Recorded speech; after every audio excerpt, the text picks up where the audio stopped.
Unlocked. We are reviewing Britney Spears, The Woman in Me, chapter 36 today, right now. And it starts with how she was teaching kids to dance once a month. Did you know that? I never 40 knew. fucking kids. Yeah. She was in charge of dancing, teaching them to dance. I thought that was really cool. She taught ages 5 through 12 once a month in Vegas. And then in LA, she would Could you imagine those kids are 20 right now? Oh, yeah. Can you imagine? You're Britney Spears taught me once a month. Yeah, oh my gosh. Yeah. So crazy. Anyways, go on. Well, I was just going to say that she taught in Vegas once a month. Yeah. And then she also taught in LA. When she said LA, I wasn't sure if she meant LA, Los Angeles, or LA, Louisiana. Oh, my mind went to Los Angeles. My mind went to Louisiana. Okay. I don't know why. She never went back there, did she? To live?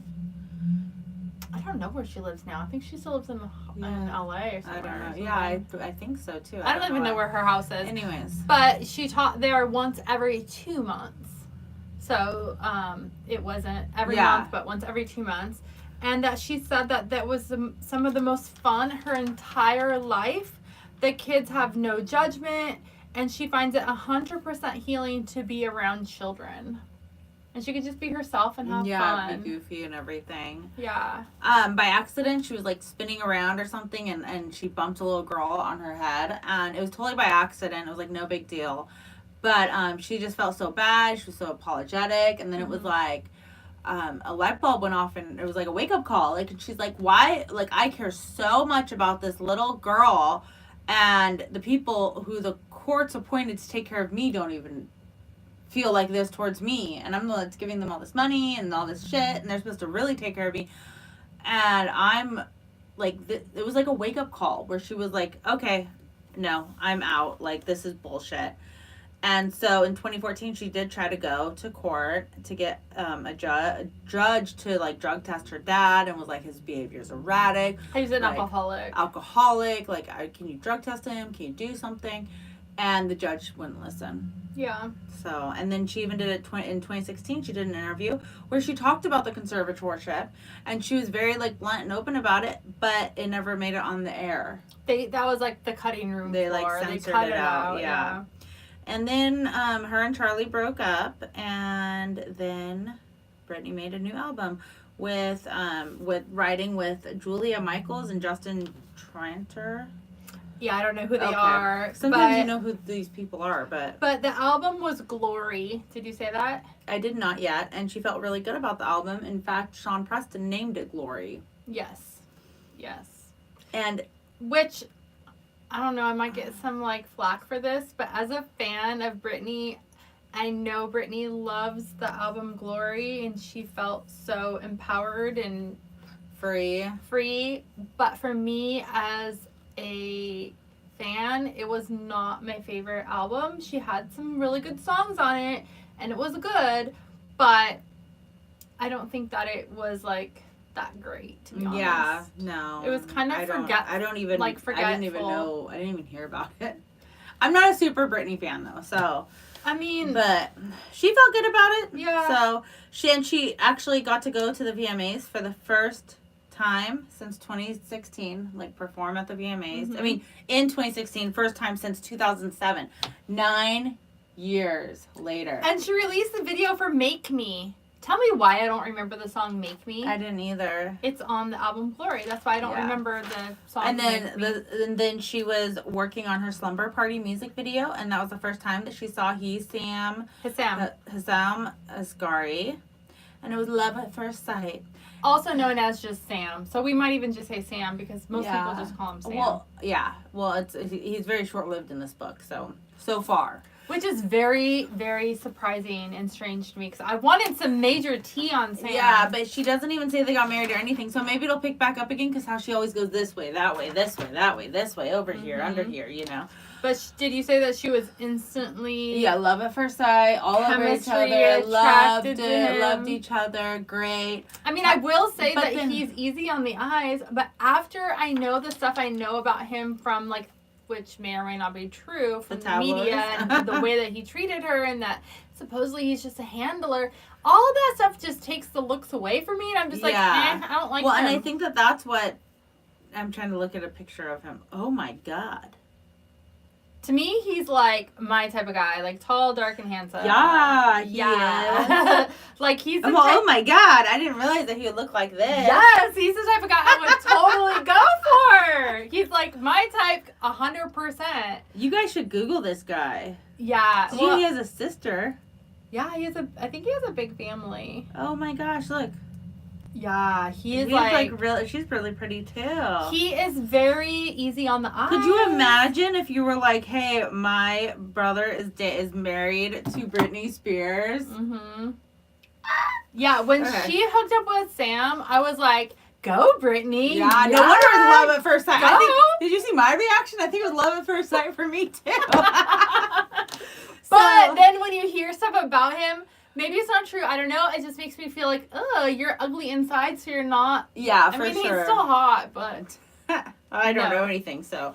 So you're all. I'm still like, hello.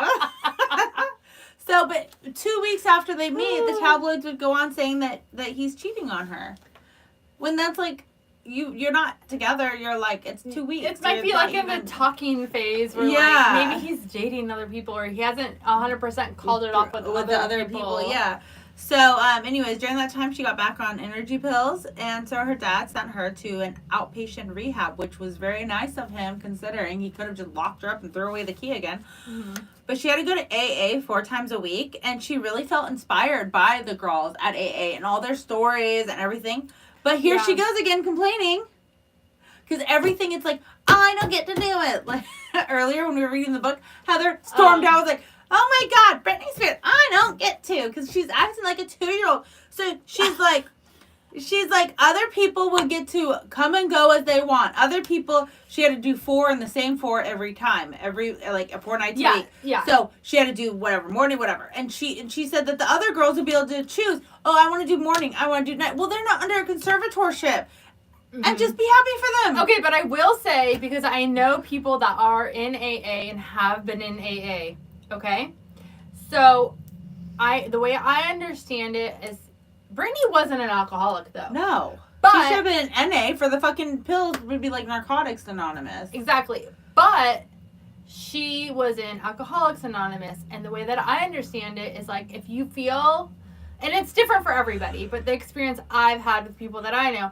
If you feel like you want to drink, you'll call a sponsor or you'll go to a safe place like with a friend or a family or something that's going to like get your mind off of it. You go for a walk, a hike, like whatever. She didn't have that. She didn't have that. But she had the AA meetings.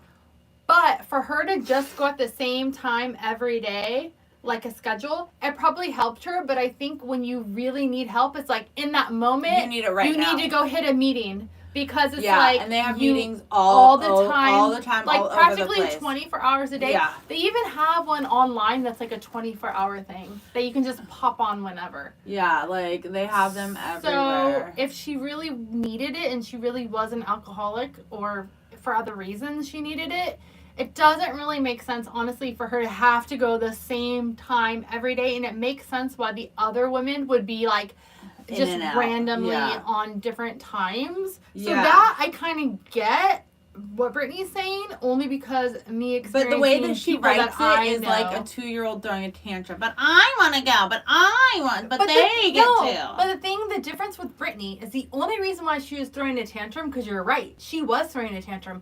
It was because she didn't have any female interaction. She didn't have any friends. So when she would connect with a girl and be like in the meeting and talking, and then that girl wouldn't be there the next time, she'd be like, where's my friend? Yeah. It wasn't about the meeting. It was about where's my friend. Yeah. She couldn't foster like long-term friendships or relationships because they were so in and out, because that's how it is. It's not, you're not there to make best friends. You're there to like talk about like whatever your testimony or what your issue is, or like help other people heal and learn and whatever.